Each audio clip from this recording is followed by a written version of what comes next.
3 ESPN. You've heard our three from the guys. Time now for the judge to join us. That would be Damian Musiani as he issues his verdict each day at this time. Damian, how are you, Judge? I'm good, Pete. How are you doing? How's Nick doing, too? Just dandy over here, Damian. Are you getting in the bus with Pete later? We haven't really gotten into the details of that bus yet, so let's not give away too much until we get through the whole details. But I know that the bus is going to be a lot of fun. Let's just say the bus, and we're not talking about Jerome Bettis. Go ahead, Damian. Sounds good. PT, so let's get started with you. For I guess this is the football groin story. Is that what you started with? Yeah, the headline was how the crotch-spiking QB turned a negative into a positive, so to speak. Right. And Charles Curtis from For the Win named that particular clip of the football groin spike the best gif of all time. Yes. Kerwin Bell, who went to Division II Valdosta State, showed us why he never went pro, and also why no pro players come from Valdosta State.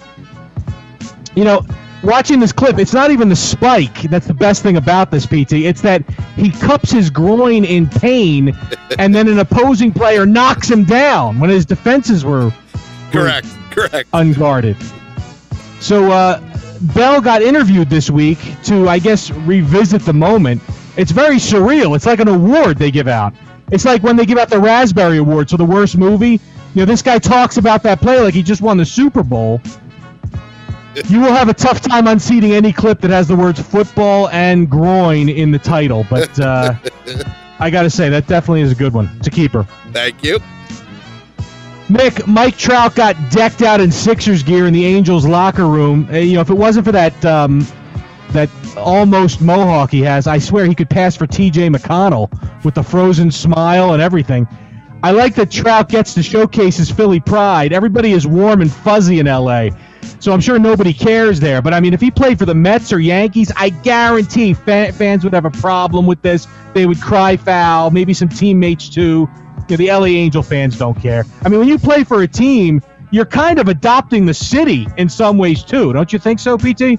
Yeah, I would say so.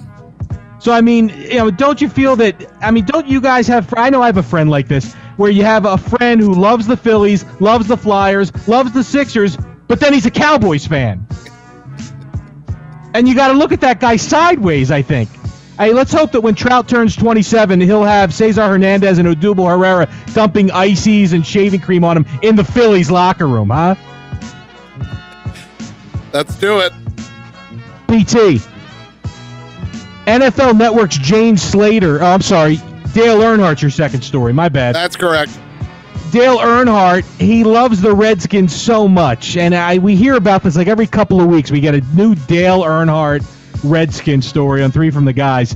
You know, but now we have at least some idea as to why he is a Redskins fan, and it's because he's an idiot. He left his truck idling for 8 hours so he could go watch Terrell Pryor drop passes and Kirk Cousins wishing he was a free agent at Redskins practice. A tip of the hat, by the way, to whichever airport security guard ignored an idling truck for 8 hours, especially near the nation's capital. Good work, guys.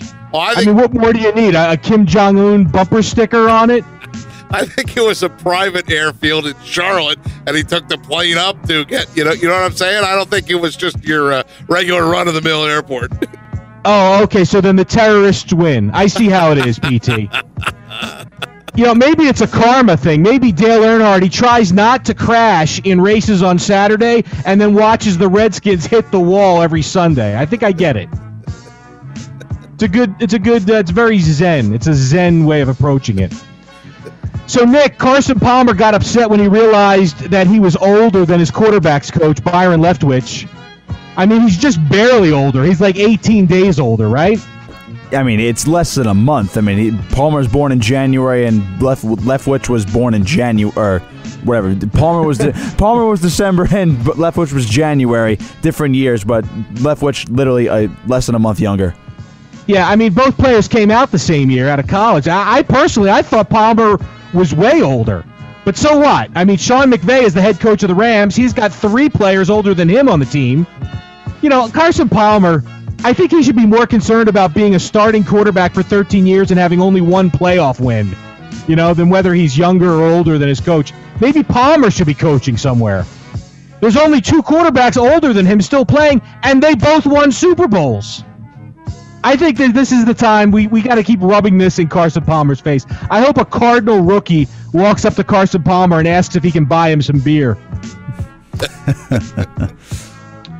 PT, so this is the story that we've been waiting for. NFL Network's Jane Slater slipped up while talking about Cowboys Tyron Smith's back, calling it a bulging Vermeil. That's it. Now, even though she meant to say bulging disc, I mean, when you watch the clip, you think that you really could have trouble if you had a bulging Vermeil too. PT, something tells me that you might end up with a bulging Vermeil at the Club Risque later. Hey now. Very good, very good. Just remember to ice it up afterwards, and as always, PT, see your doctor if you have a bulging Vermeil lasting longer than 4 hours. I knew you'd go a creative way to find another name for the appendage. Yeah, very better good. say, I don't want to see you end up a statistic. Slater, Slater then said that Ezekiel Elliott was helping a woman move over the weekend, and he threw out his bulging Vermeil, which triggered an NFL investigation, by the way. I mean, that's how hernias happen. There's no winners there, folks. So, Nick, a stray cat ran out on the field at the Royals-Cards game Tuesday. The ground crew kid picked it up. He got bit a couple times, removed the cat, and then on the very next pitch, Yadier Molina hit a grand slam. And now, and I know you alluded to this, people are they're calling this kitten the rally cat. They want him to come back, and I'm all for it. I say go even bigger. I say unleash a cougar in left field. Maybe we can call Jennifer Lopez to volunteer as the cougar, unless you guys know a better one. Hey now, there we go. Maybe you'll find one on disability at the club later, PT.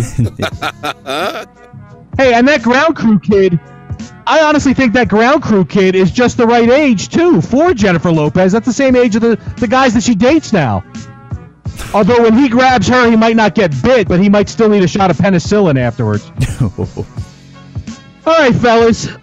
A really nice and wonderful 3 from the guys. Great stories all around.